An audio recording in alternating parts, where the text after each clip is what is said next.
Are you ready? Turn it up! Yeah! Welcome to the noise inside your head. No holding back, we live on the edge. Let's go! And welcome back into another episode of the Sage Against the Machine podcast. I'm your host, former U.S. Senate candidate Nathan Sage, and the loud mouth that says it how it is. We like to speak about working class issues on the Sage Against the Machine podcast with blunt voices that cut through. And to do that, I have my friend and colleague, Dr. Bob Leonard, once again, who is a retired radio journalist with bylines in the New York Times, Time, USA Today, and many more publications. He writes at Deep Midwest Politics and Culture on Substack. Dr. Bob Leonard, once again, say hello. Hello, everybody. Thanks for coming. And today we are joined by Nate Willems, Democratic candidate for Iowa Attorney General. Nate is a former state representative and a labor lawyer who has spent nearly 2 decades fighting for working Iowans. His campaign is focused on something pretty simple: making the Attorney General's office work for the people of Iowa, protecting workers, consumers, seniors, and holding powerful corporations accountable. Nate, welcome to the Sage Against the Machine podcast. My pleasure. Thank you for having me. Now, Nate, I got to start this off really quick. Got to get this out there. I'm a Nathan. You're a Nate. Is Nate your real name, or is it Nathaniel or anything like that? It is Nathan. It is not Nathaniel. Okay. See, your reaction is the exact same reaction I get. I was like, no, I'm not a Nathaniel. I'm Nathan. But the difference is you like the name Nate.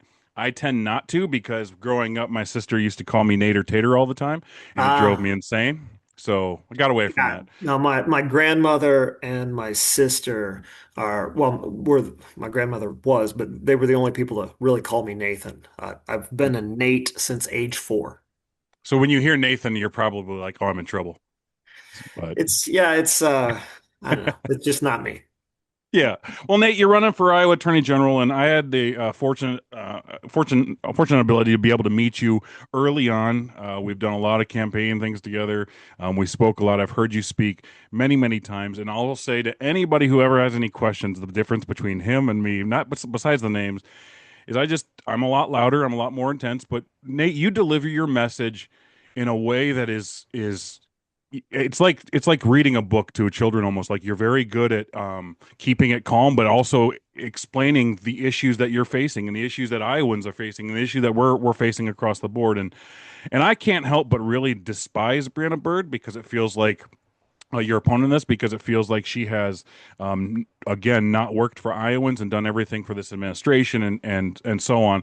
But I want you to talk a little bit about yourself. You know, why you're doing what you're doing. I know you like we said, you've been in the Senate, you've worked with the legislation before, but talk about why you're here and why you're doing what you're doing and why it's so important.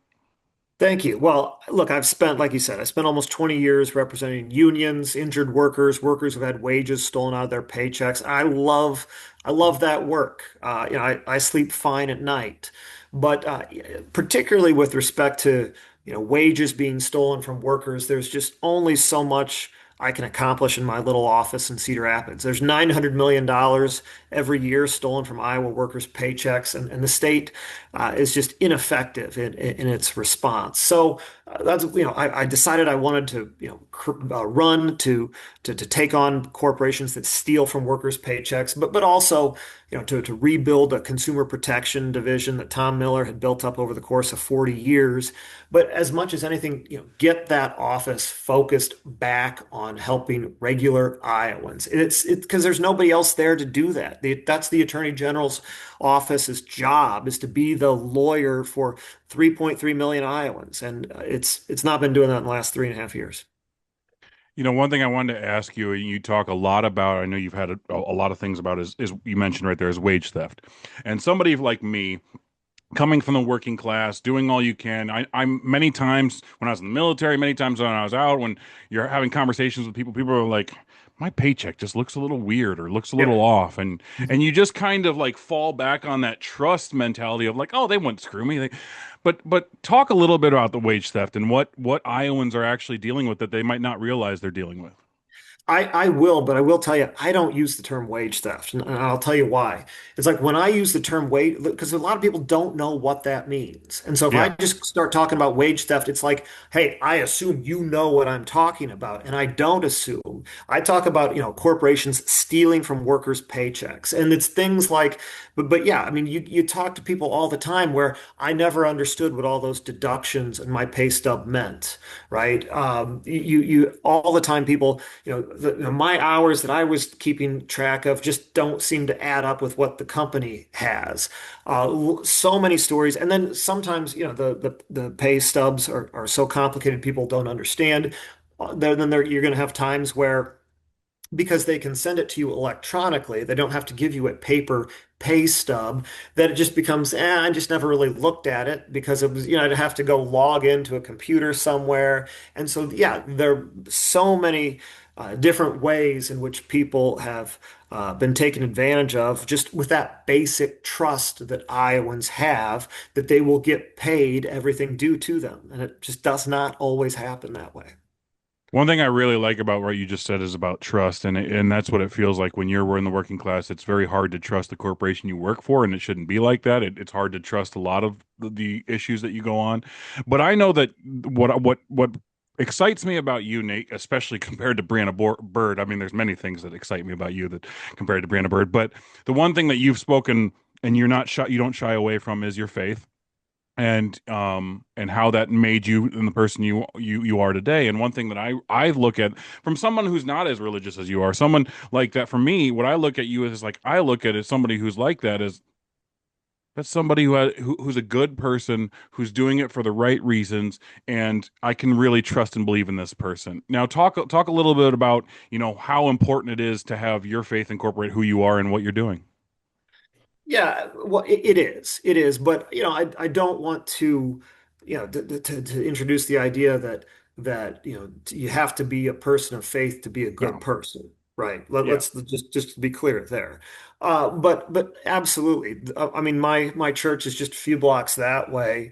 We're, very much oriented that I mean, the Micah song is a really big part of our church. What does the Lord require of you, to seek justice and love kindness and walk humbly with our God. I mean that basic, framework is what my church teaches a lot of, and just the basic idea that which you've probably heard me say that it's not simply a matter of providing comfort to the afflicted, but also being willing to afflict the comfortable. That's very much where I come from in my faith tradition, and that's where I come from over the last 20 years as a lawyer as well. Those I things think one are thing that's yeah, intertwined.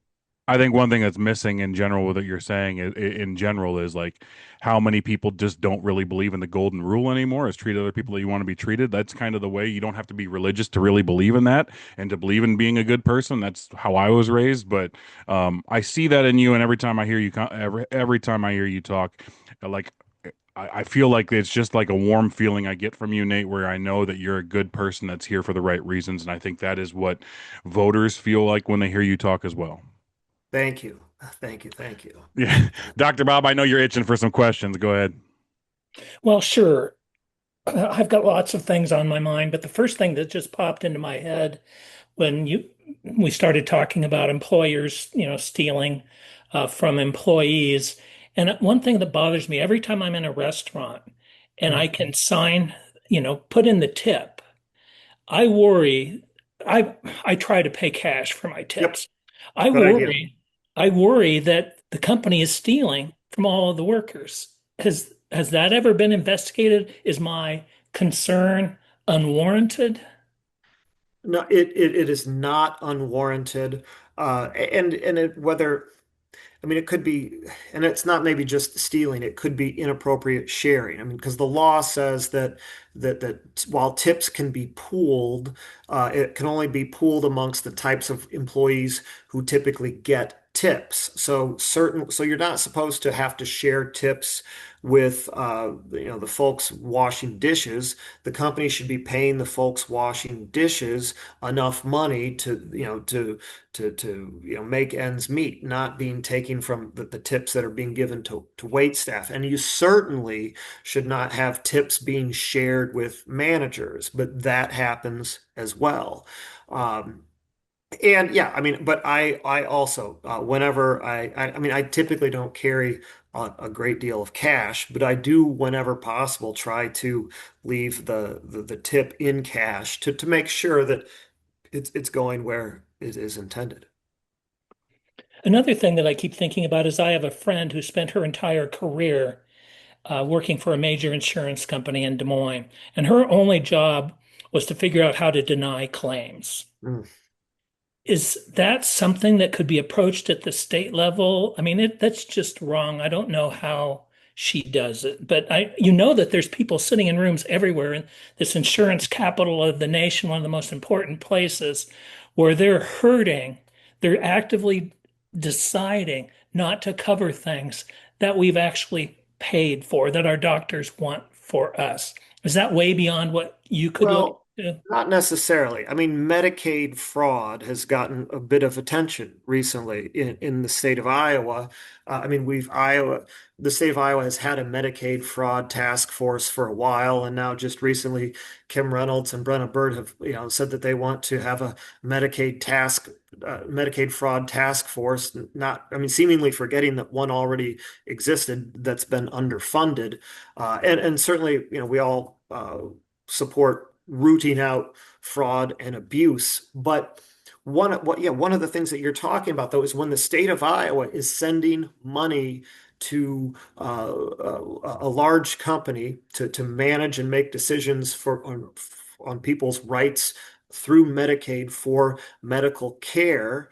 I mean, if they are wrongfully denying legitimate, uh, people's rights to medical care, to me, that seems like the type of fraud and abuse that we should be rooting out.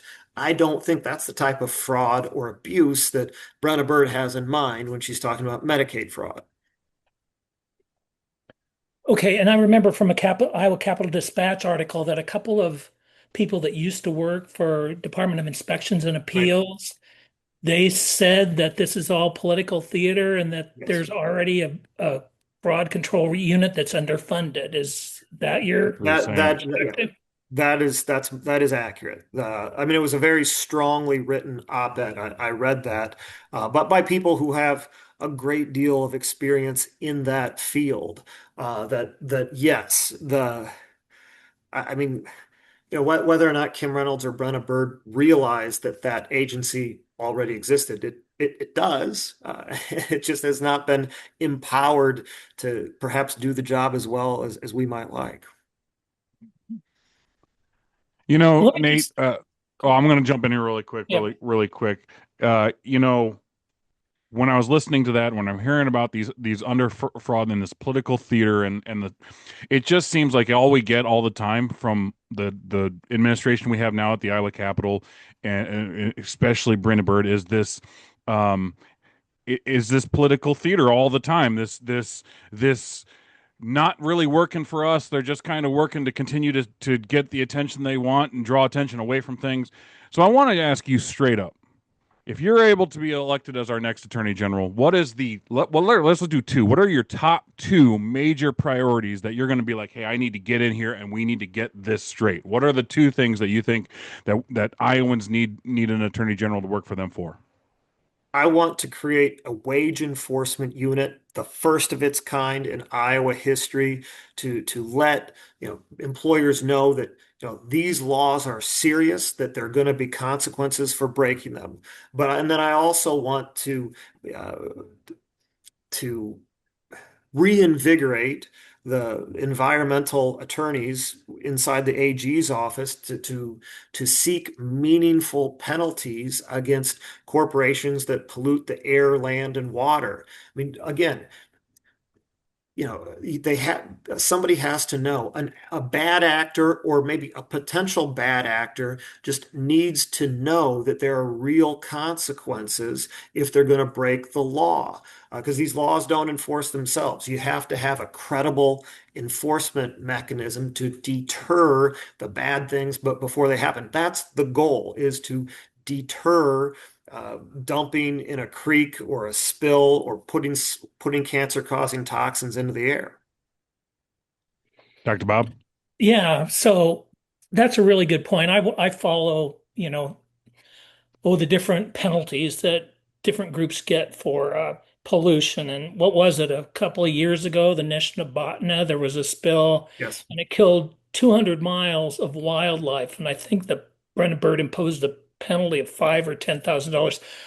What is a river worth when you destroy a river and don't get any penalties? It's the penalties are just written in as the cost of doing business. And when they think that they're going to be able to save money by polluting, they're going to pollute and pay the fine because the fine is not significant. How do we fix Well, that? but I mean, with the way Brenna Bird operates, it's not just pay the fine, but then it's also, corporate polluters send money to her campaign account, or they send money elsewhere, that's going to benefit her politically.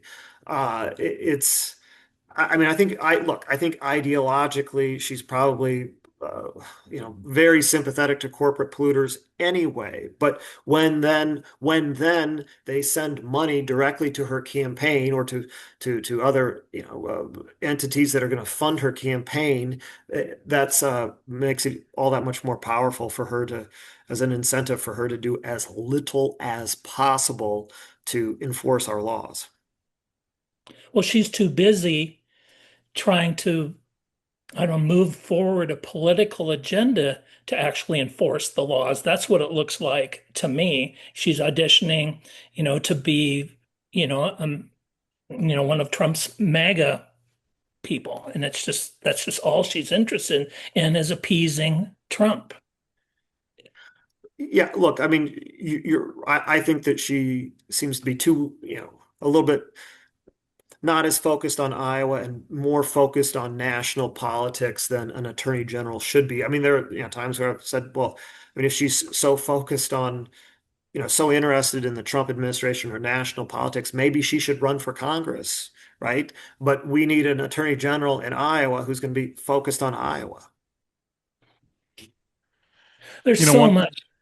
I wanted to bring up something really quick with Nate. I know that he works a lot, and Nate, you've worked a lot with unions over the years. You've been, and you've gotten their endorsements, and since what 2017, Iowa's union power has really kind of declined with the laws Yes. and the Yes. things that have gone on. Talk about how important it is to you to be able to make sure that unions actually have a real opportunity to fight for their workers, and how important it is to back our unions. Well, yeah, it's I mean, look, I certainly let's go. I'm going to go way back here, way back.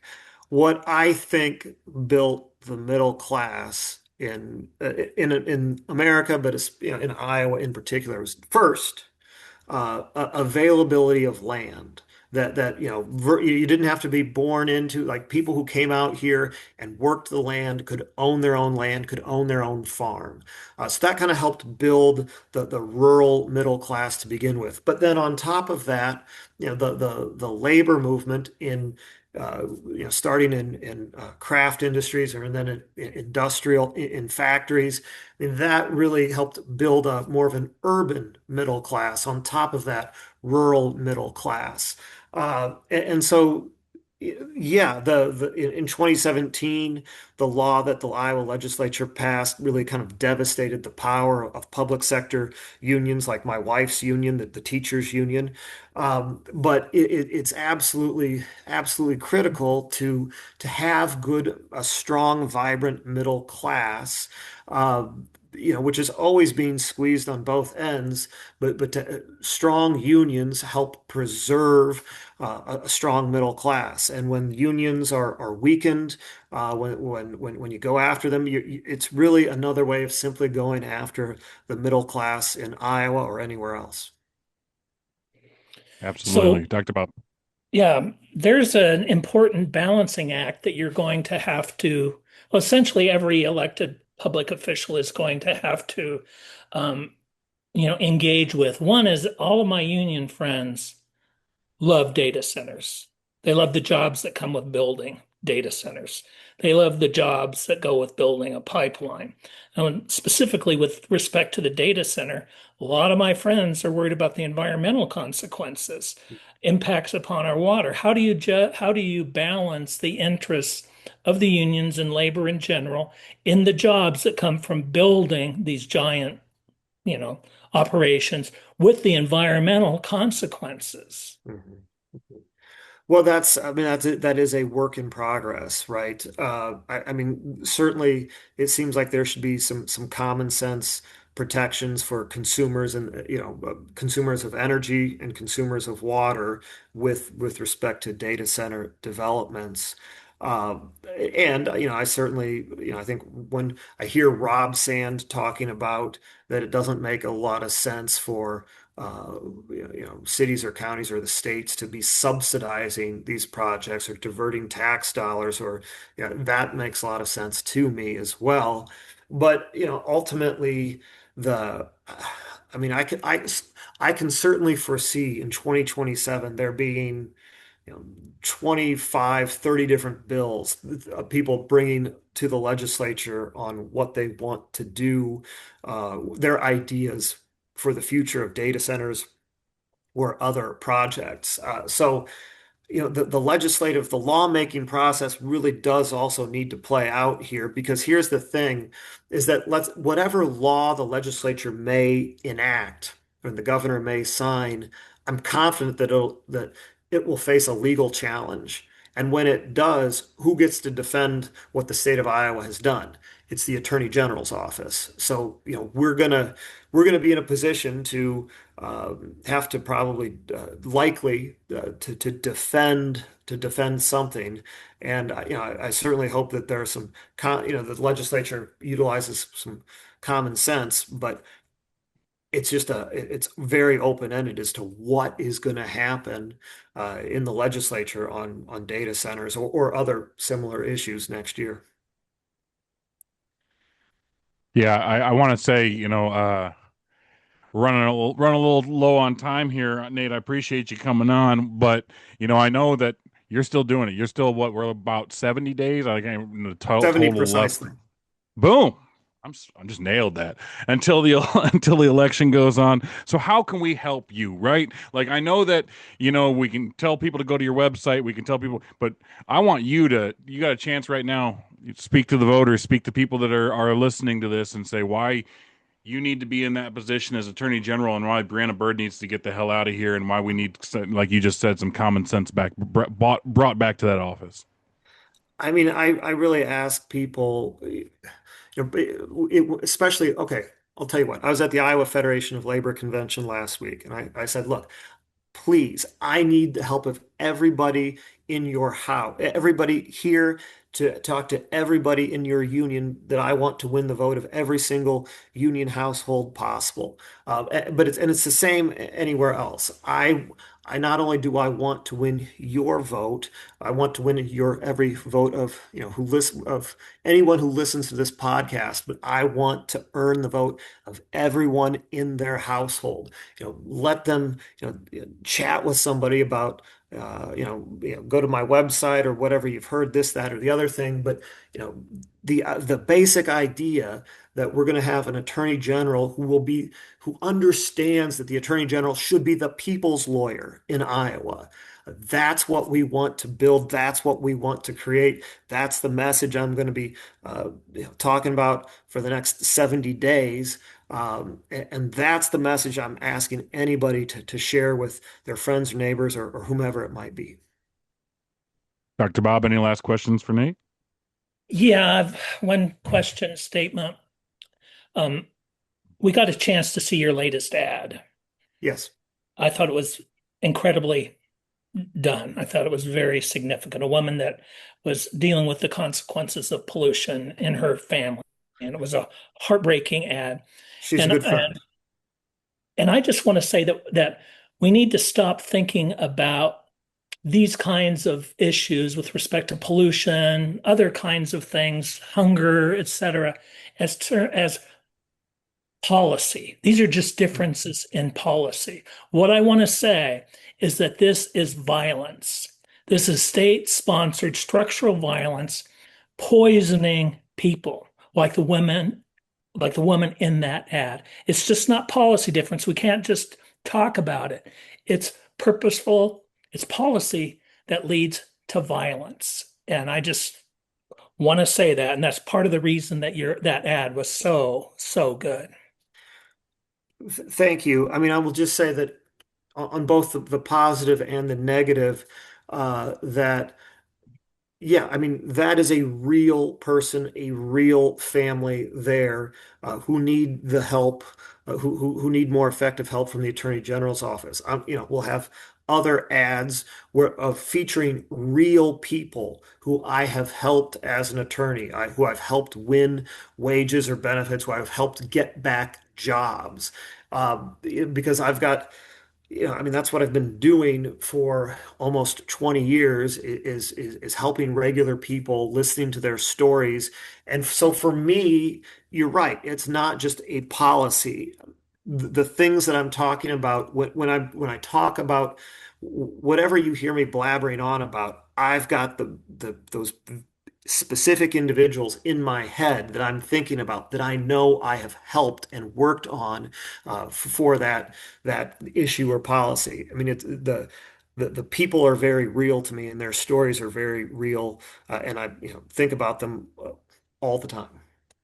Yeah, Nate Williams definitely has the connections. He has the experience. Like when I was talking about going through life, that's the way Nate is. He's had those experiences to deal with a lot of these issues that we're dealing with, and then we need somebody like Nate in the Iowa Attorney General's office. The one thing I want to say last before we let you go, Nate, the one thing I'm excited about I heard that you started, and I'm excited because I've jumped on the bandwagon is Ryan Peterman needs to bring back that mustache. Absolutely, absolutely. It's he. I mean, the mustache paired with the aviator sunglasses Yes, is yes, right. I mean, yes. I saw a couple Republican politicians not too long ago in Des Moines with their aviator sunglasses, but I don't think any of them could match that mustache that Peterman can do. Yes, Uh, yes. Yeah. that would be He's pretty neat.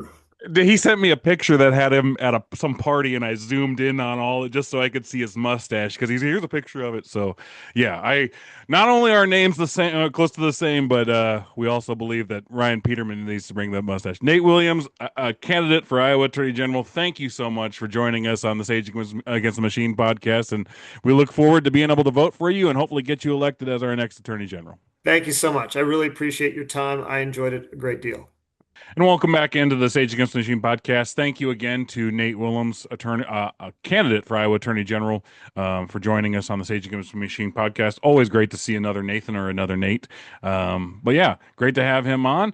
Time note to move on to our next subject. We're not going to do headlines today. We're going to do something else. We're going to do this segment we have called "Who the Hell Thought This Was a Good Idea?" We've done distractions, we've done headlines, and now it's kind of why I think every day we wake up, Dr. Bob, and we constantly go, why? What the hell? So I feel like I could change the segment every day to something different that would still pertain to the same subject of what the fuck are we doing?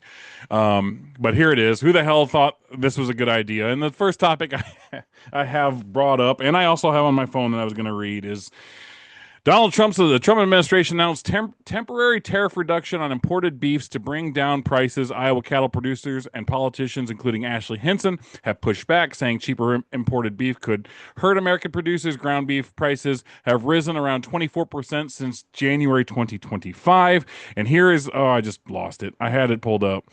Let me see if I can do this really quick. I had the tweet brought up from Donald Trump. Yeah, here it is. And this was happened the other day. Today, I concluded a deal to substantially lower the price of ground beef for working American families. Sounds good.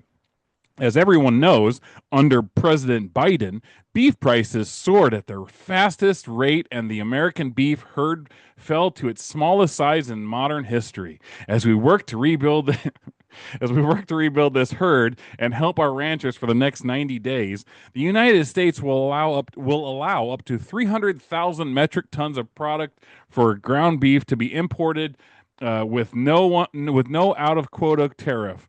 We have a commitment that this beef will be sold at 25% below current market prices. This deal will reduce prices for Americans while giving space for our great American beef herd to grow again. Thank you for your attention to this matter, President Donald J. Trump. What before I go off, Dr. Bob, what are your initial thoughts when you saw that? Was a slap in the face to American farmers and ranchers. I mean, Absolutely. this is sort of the second bailout he's given Venezuela. He sent them like $20 billion a year ago or so. I don't know what's going on there, but it's uh, it's also, they don't have the same standards we do. I mean, China rejected a shipment of beef because of problems with it. So are we going to bring this bad beef in, destroy our farmers? It's also, you know, I don't know how he guarantees that it'll be at 25%. I don't know who eats that. Like, do the Argentinians eat it? I doubt it. Do the grocery stores eat it? I doubt it. I'll believe it when I see it. I also think that it's just it's just a pathetic ploy with severe consequences, but it's a pathetic ploy to appease the American people.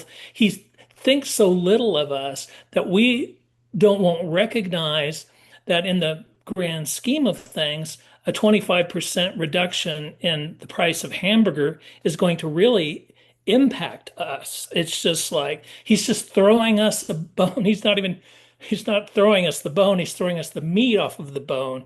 And notice it'll expire shortly after the election. So it's a disingenuous, it'll be ineffective ploy, and it's going It's to piss off the farmers. You know what it reminds me of?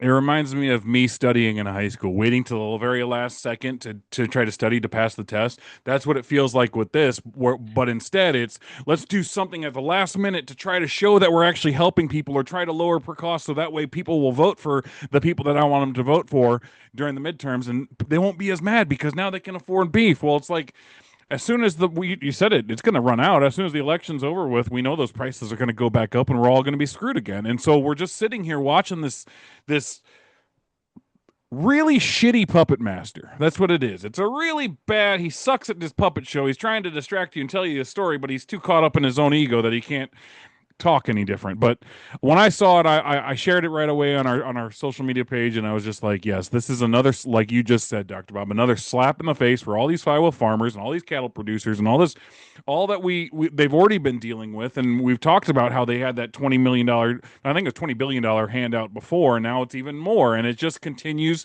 to go on. And the frustrating thing I think for all of us that are people listening to this, watching this, all of us that are in this boat together going down shit creek is that we know that yeah, it's a slap in the face to farmers, but we also know that the farmers are a lot of them are still going to keep coming up with these excuses to make it sound like this is a good thing, and that is what's frustrating.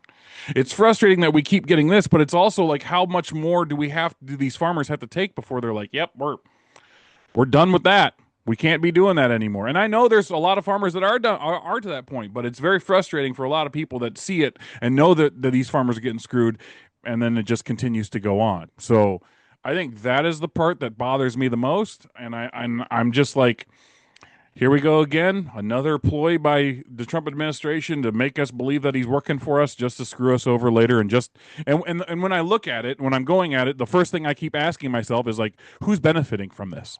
Is it farmers? Is it Americans, or is it somebody else? Is there somebody else that this turns into a payment for, and this is more money going to their pockets? Because that's what we've seen over and over this administration. The corruption is out of control. So those are the questions that I have right away, and it's just frustrating because it's just another example of how this Trump administration and how they don't care. They're here to fight for billionaires and fight for people that are giving them money and not the average everyday American. So that's the way I looked at it. Any thoughts any more on that, Dr. Bob, or should we go to the next subject? Well, what I was thinking about is a lot of farmers aren't going to like it, but it's just how much more can they take? It's just like, Yes. the tariffs, all kinds of other things that he's done. But it reminded me of a old Saturday Night Live skit where the farmers are like the stock market goes way down, it collapses. And so brokers are committing suicide, diving out of windows on Wall Street. And so I forget, it's a major actor. I can't believe I'm forgetting his name. But anyway, he's jumping out of the window because the stock market is so bad. He's committing suicide, and you see him sort of flying, ready to land, and he gets a phone call while he's falling, and he picks it up, and he says, "Oh, hi, so and so. Oh, don't worry. We can always believe in the American stock market. Just because things are low, this is the time to buy." And he's plummeting to his death. And it's the same thing. The farmers are saying, "Oh, Mr. President, this is a really bad idea." But there's some farmers, but I'm still with you. I'm still with you no matter what. As they're going off a financial cliff, they're just still saying they're on board. And I just don't know how they take it. Yeah. And honestly, I'm going to say this too, is like when I was running, I had a lot of people I'd be on phone calls with trying to raise money, and they'd be like, I ain't giving anything to Iowa because they don't vote in their best interest. And it was frustrating for me. They're very, very frustrating, and it's frustrating for a lot of people. But I mean, this is the world we're in, the reality for a lot of people, and I feel sorry for so many of these people, these farmers that are going to be affected by this, last thing I want is more family farms gone. We need more family farms across the state. So it just like, seems like, again, another ploy that we all have to deal with. Next topic I wanted to get to, I'm going to skip. I'm going to get to the third one after, but I'm going to get to this one first that I didn't have on our rundown. It's the Supreme Court ruled 6-3 recently in favor of the Trump administration for temporarily clearing the way for parts of Trump's executive order restricting mail-in voting to move forward. The order would allow the administration to create federal voter eligibility/citizen list, pursue election officials who allegedly issue ballots to ineligible voters, and establish new federal requirements for mail ballot procedures. It does not eliminate mail-in voting, and importantly, another federal injunction is still blocking the Postal Service from implementing a major portion of the order nationwide. The Supreme Court did not rule that Trump's entire executive order is constitutional. The majority essentially said that the states challenged the order too early because they hadn't yet demonstrated concrete harm that leaves the underlying legal fight alive. And just that part right there bothers me a lot because it's like, hey, you haven't demonstrated that this is a bad idea yet. We gotta wait until we're all fucked, and then it will be a bad idea. That's what that sounds like to me. Dr. Bob, what are your thoughts when you heard about that? Oh, what you shared too, we have to wait till the election has been totally screwed up before they would do anything, and then they're powerless to do anything. The elections belong to the states, not the federal government.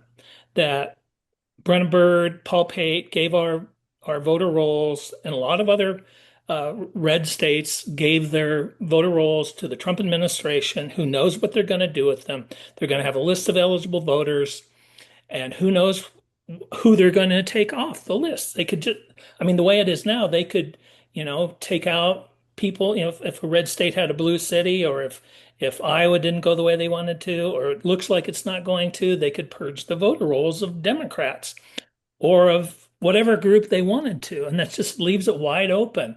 And then threatening our elected officials. I mean, my God, if somebody comes up and and registers to vote and isn't eligible to vote, threatening our election officials with jail time, that puts this incredible burden on them. They're going to err on the side of rejecting because they don't want to take the chance of, I don't know if it's a felony charge or what. I think it's a felony charge.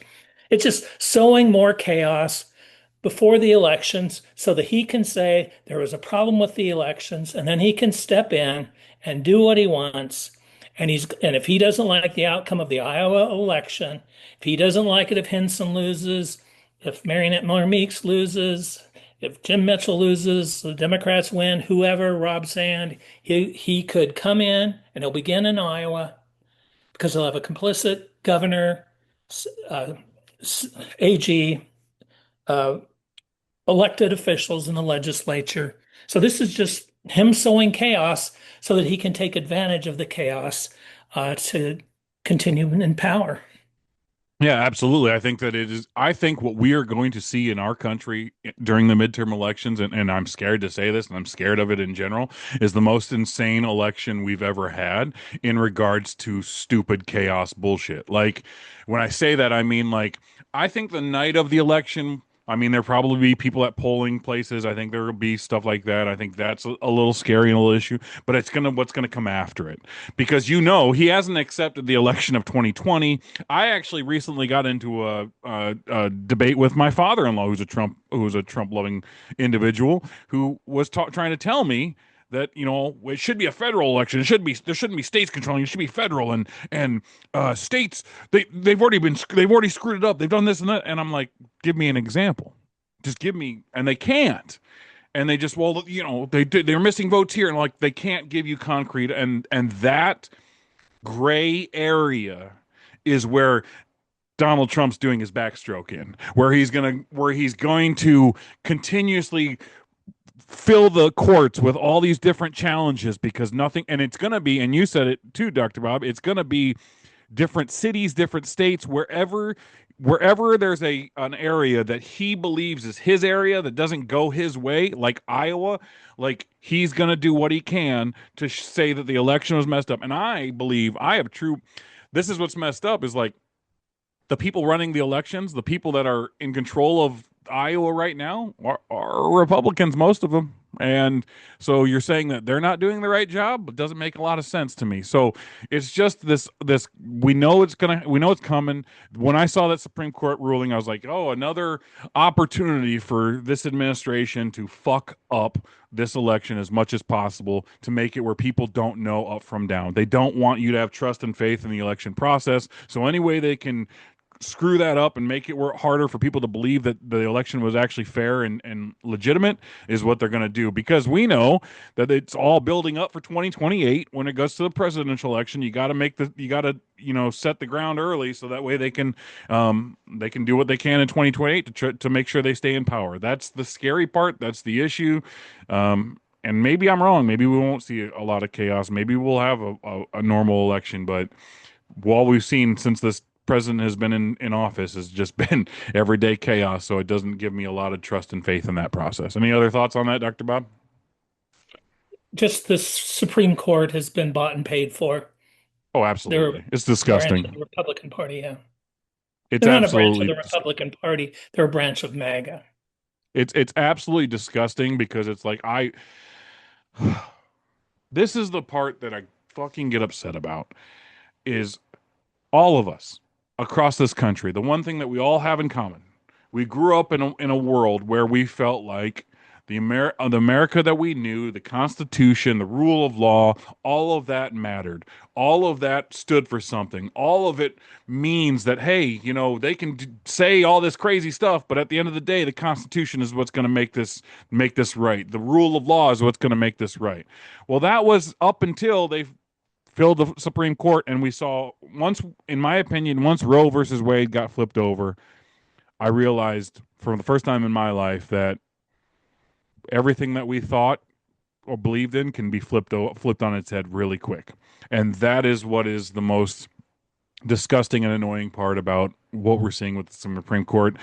The average everyday American that does not have faith in the court system, doesn't have faith in justice, doesn't have faith in the executive branch or separations of powers anymore, because it's just been destroyed systematically by this administration. And I think that's why a lot of people like me have that, just, it feels like sadness, feels like anger, feels like depression when you look at the doing an election and everything, is like people are just turned off from it, because it's just, they can't believe what we're seeing and what we've been seeing over the past 10 years. So It's very disheartening, is the way I think I could say that. Moving right along, though, I got to get last to my last I, topic I, before we do some. What was that? I need to tell you that we lost your video. Oh, you lost my video. Yeah. Hold on, really quick. It says I'm plugged in. Did I turn something off? We'll pause it here. Plug in. Try that.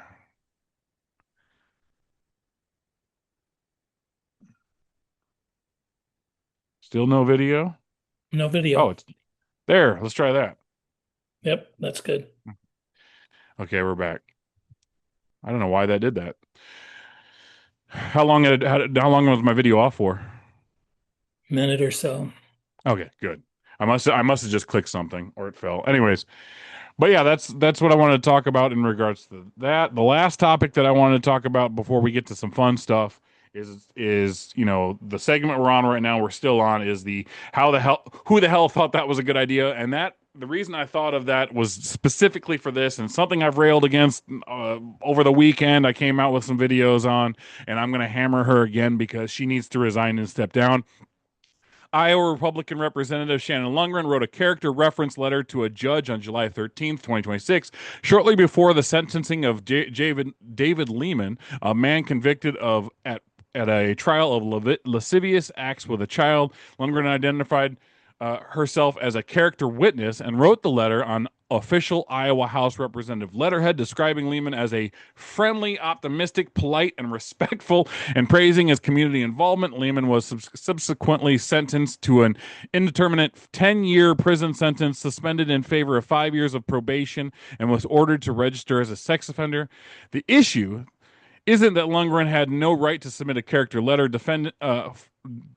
Character letter defendants can have people speak on their behalf of sentencing all the time. The legitimate question is why a sitting state representative chose to publicly vouch for the character of someone convicted of a sex crime against a child, and why she used her official House letter and title while doing it. And the first thing I want to also say is I know an ethics complaint has been filed by Kaylara and North Iowa Fight Back. They're the ones that filed that ethics complaint about her using her office in the letterhead to be able to write that letter. Before I go off again, Dr. Bob, tell me what your thoughts were when you saw all this and what you continually think about it. Well, I mean, clearly she should have, in the position that she's in, or in the position that most of us are in, we would say thanks, but no thanks. I'm not going to do that. Okay. So, I mean, that was just a major error. Um, it also, it speaks to some, I hadn't planned to say this, but a lot of people in rural places think these kinds of things should be dealt with. And this is coming from various county attorneys that have told me this. I didn't come up with this with my own ideas, is that a lot of this stuff should be handled by the family, by the families involved, and the church. And so for some things, they don't want to charge for some crimes, especially domestic violence. It's hard to get a felony conviction because they're afraid the guy will lose their guns, let the church, let the family handle it. And I don't know if that's what's happening in this situation, but that's just what popped into my mind. But it's Oh, it I was got just breaking the news wrong for you. thing to do. Did she I got resign? Nope, didn't resign. This is not political. It just popped up on my phone, but I got to say it really quick. Dolly Parton has passed away at 80 years old. Oh, I was worried about her the other day. That's Just popped up on my phone. Anyways, Yeah, so I don't know. She shouldn't do it. She should resign. Um, and then hearing that the guy got probation, he's on the street because of her. that's what He's I was not, saying. yeah. He might Like, have been spent 5 years in prison or 10. this is why I'm so fucking pissed off about this. This is why I did these videos. This is why I'm getting goosebumps now talking about it. Is because what you did, Shannon Lundgren, representative for House District 65 in Northeast Iowa, is what you did is you wrote a letter on behalf of this man, and now he's out potentially doing things again to kids. You don't know because instead of going off of evidence and giving off the court's opinion and all that, you decided to throw your weight behind this man who has done this before. This isn't new. So it's like, to put it on an official letterhead, yes, that is horrible, and I think what needs to really happen, and is not because they're fucking cowards, is the Iowa Republican Party should be asking her to resign and should be putting more pressure on her. But instead, they're just going to go along with it because they don't do anything when it comes to having a spine. So we have to fucking do what we can and speak out about it. And it's just like, I don't. She keeps posting things. Dr. Bob keeps posting things every day about, one was back to school and teachers and families or whatever. And I was like, it's really hypocritical to wish families well and wish kids well going back to school when you're allowing these predators to be back on the streets, while you're writing letters for these predators to be back on the streets, the same people that you want to keep safe and protect. And it's just this overarching thing when it comes to the Republican Party right now. And here's something I didn't want to bring up, but I'm going to bring it up and I'm going to say it. I've been doing a lot of interviews across the state in regards to Ashley Henson taking $90,000 from the Epstein files. A lot of interviews. Okay. What's weird about every time I do those interviews, Dr. Bob? The interviews never talk about the $90,000 from the Epstein files or never even mention the Epstein files. Radio, TV, everything. It's weird how it seems like when it comes to predators and pedophiles and all the stuff that we're tired of and angry about, it seems like it's getting hushed by a lot of different people. And I hate to get down that rabbit hole of conspiracy theories, but it's really bothering me. And that's why I'm going to keep doing what I can here on the Sage Against the Machine podcast. And I know you're going to keep speaking out. At the end of the day, we need more and more people to keep speaking out, putting their foot down, saying it's not okay that we're doing this. It's not okay to write letters for pedophiles. It's not okay to support them. Like, in my opinion, like she wanted to say in her statement that it was, supporting her family. You can support their family all you want. You can do that. While also understanding that these kids are going to be traumatized and going through therapy and having issues the rest of their life because the man you are trying to defend did things to them. So you should be worried more about those kids and their families, the families of the victims and the victims themselves, than you are about the fucking guy that that's a really good person in the community. Fuck you. Most of the people that are predators, most of the pedophiles that are out there doing things to kids are the people that you never think would do that. Jerry Sandusky at Penn State University had sex with kids in the showers there, and nobody wanted to come down on him because there's no way that he would ever do that. He holds the camp for these kids. That would never happen, but it continues to happen. Religious stuff, when it comes to these fathers and these priests and stuff that we see doing this stuff, and nothing ever happens. Like, when as a society are we going to sit down and go, you know what? These people should not be allowed at all out of prison or whatever it is. We got to come up with something, because at the end of the day, our own elected officials are writing letters on behalf of support of these people. The fuck is wrong with us? Shannon Lundgren should be stepping down. The problem is she's a mega. The problem is she's not going to, because she's hard-headed and stubborn and thinks that she's right no matter what you tell her. So she's going to keep doing this. At the end of the day, more and more people need to speak out, put pressure on her, and the people that really need to put pressure on her are the people in House District 65 that she's representing. Do you want somebody representing you that is okay with writing character witness letters for pedophiles? Fuck no. So do something about it. Stand up, say it's not okay. Do what needs to be done to make sure that this doesn't continue on. So that's all I wanted to say. Again, I've already rallied about it. You can see I get really fucking pissed off about it, because I have 2 daughters. You have kids too, Dr. Bob, and it's not okay. It's never okay to back some pervert for what he did. Ever. I don't give a shit if it's your husband, your dad, or whatever. Fuck off. It's not okay. Shannon Lundgren, resign. So, done with that, done with my anger rant. I knew I was going to get angry, but I wanted to get to something fun. I wanted to pick on you a little bit, Dr. Bob. Not really pick on you, but more put you on the spot, because sometimes you give some really great answers just off the fly. So I wanted to do this. It's called, Bob, you have 30 seconds is what it's called. Fast, funny answers. I'm going to ask you just 1, 2, 3, 4, 5, 6, 7 questions, and off the top of your head is what I want, Dr. Bob. I want you to just to go with. So, I don't know any of these. I didn't nope. read any of this, so forgive me if I goof up. It's not hard. It's just your thoughts and your feelings right off the top. Okay.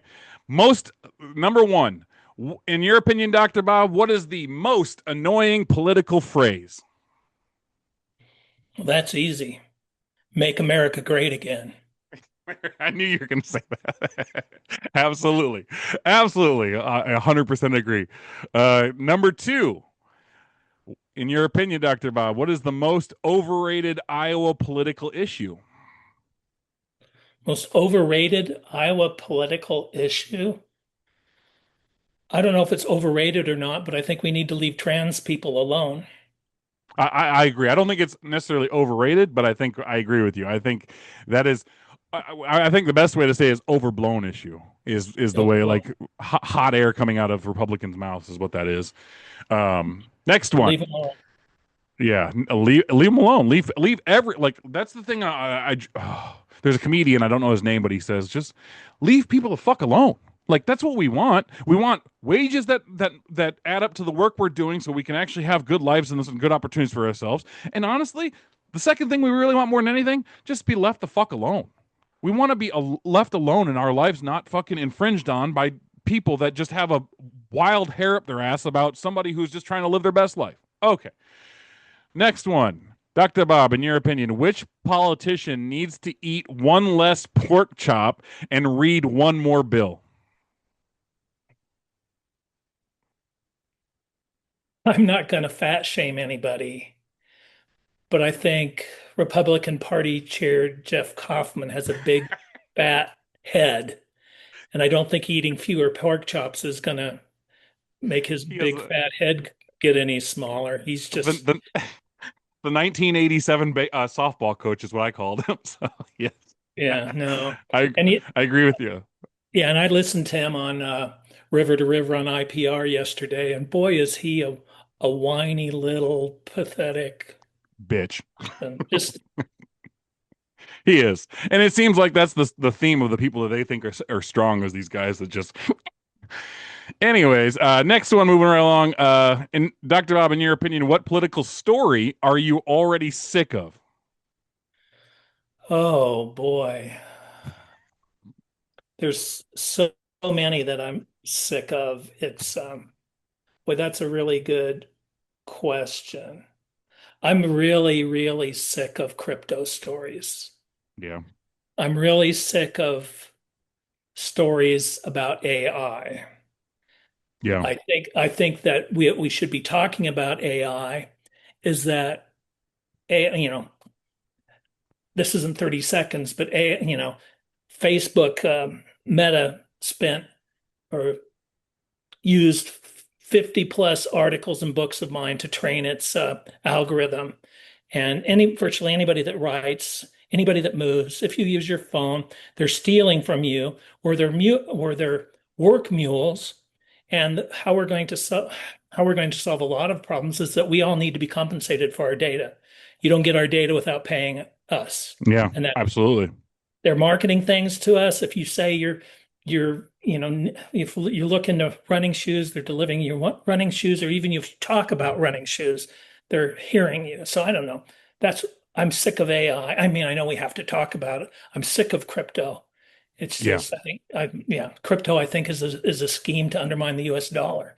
So, You know what mine is? You know my story that I'm really tired of, and it goes not just for Lindsey James, but for everybody, like STG, everybody is these stories or these comments about Democrats and faith, and like we're not allowed to have like Democrats believe in God, like Democrats have faith, like that shit irritates me and is old. And then the whole like it's these underhanded, under your breath comments that the Republicans keep making, like these people like Joe Mitchell saying that Lindsey James is a Pino, all those things. I'm really fucking tired of their faith and their religion and their stuff is important, and that's what makes them great and why we need to vote for them.